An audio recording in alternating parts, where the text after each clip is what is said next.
Sir ಇನ್ನೆಷ್ಟು ಮುಂದೆ ಕಳ್ಸೋಣ sir, ಇಲ್ಲಿ ತುಂಬಾ ಮುಂದೆ ಹೋಗಾಯ್ತು. ಮತ್ತೇನೋ ಬೇಕು ನಿನಗೆ, ಏನೋ ಬೇಕು. ಖುಷಿ ಆಗೋದಿದೆ, ಸಣ್ಣ ಮಕ್ಕಳಿಂದ ಹಿಡಿದು ದೊಡ್ಡ ಮಕ್ಕಳವರೆಗೂ ಎಲ್ಲಾರ್ಗು ಇಷ್ಟ ಆಗೋದು.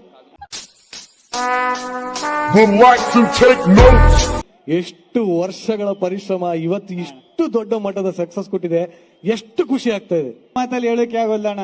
ನನಗೆ ಒಂದೊಂದ್ಸತಿ ಇಷ್ಟು ಜನ ಇಷ್ಟು ಪ್ರೀತಿ ಎಲ್ಲ ನೋಡಿದಾಗ ಯಾವಾಗಲೂ ಅನ್ನಿಸ್ತಾ ಇರ್ತದ, ಅಯ್ಯೋ ಇಷ್ಟು ಪ್ರೀತಿ ಹೊರಕಾಗದೇ ಇರೋಷ್ಟು ಭಾರ, ಇಷ್ಟು ಪ್ರೀತಿ ಕೊಟ್ಟವರಲ್ಲ ಹೆಂಗಪ್ಪ ಇದು ಅಂತ. ಎಲ್ಲ ಇವ್ರ ಆಶೀರ್ವಾದ ಕಾರಣ ಇಷ್ಟು ದೊಡ್ಡ ಸ್ಟೇಜ್ ಮೇಲೆ ತಂದು ನಿಲ್ಸವ್ರೆ ಅಂದ್ರೆ ಎಲ್ಲ ಕರ್ನಾಟಕ ಜನ. ಇವತ್ತು ಹಂಪಿ ಉತ್ಸವಕ್ಕೆ ಫಸ್ಟ್ ಬಂದಿರೋದು, ದೊಡ್ಡ ವೇದಿಕೆ ಮೇಲೆ ಈ ತರ ವೆಲ್ಕಮ್ ಕೊಟ್ಟು ಡ್ಯಾನ್ಸ್ ಎಲ್ಲ ಮಾಡಿಸಿ ಹಿಂಗೆಲ್ಲ ಮಾಡ್ತಾರೆ ಅಂತ ಸತ್ಯವಲ್ವ ಅನ್ಕೋದ್ರೆಲ್ಲ ಸಖತ್ ಖುಷಿ ಆಯ್ತು.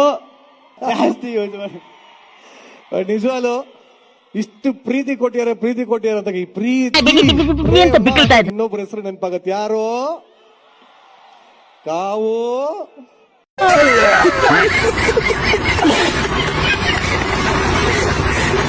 ಈ ಜೋಡಿ ಎಷ್ಟು ಜನಕ್ಕೆ ಇಷ್ಟಪ್ಪ?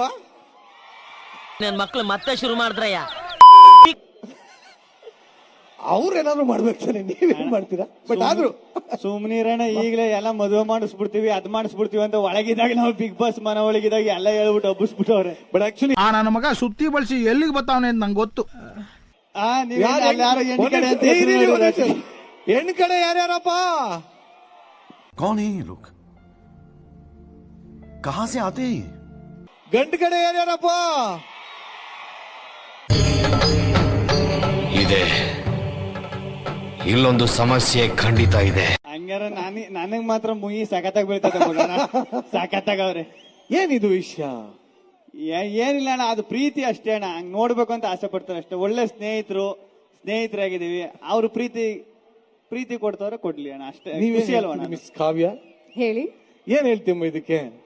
ಅದೇ ಅವರ ಪ್ರೀತಿಗೆ ನಾವು ಚಿರುಣಿಯಾಗಿ ಅವ್ರ ಪ್ರೀತಿ ಬಗ್ಗೆ ಹೇಳ್ತಲ್ಲ ಅವರು. समझ रहे हो आप, समझ रहे हो? ಆ ಪ್ರೀತಿ ಬಗ್ಗೆ ಏನು? ಅದೇ ಒಂದು ಒಳ್ಳೆ ಸ್ನೇಹ, ಒಂದೊಳ್ಳೆ तू समझा?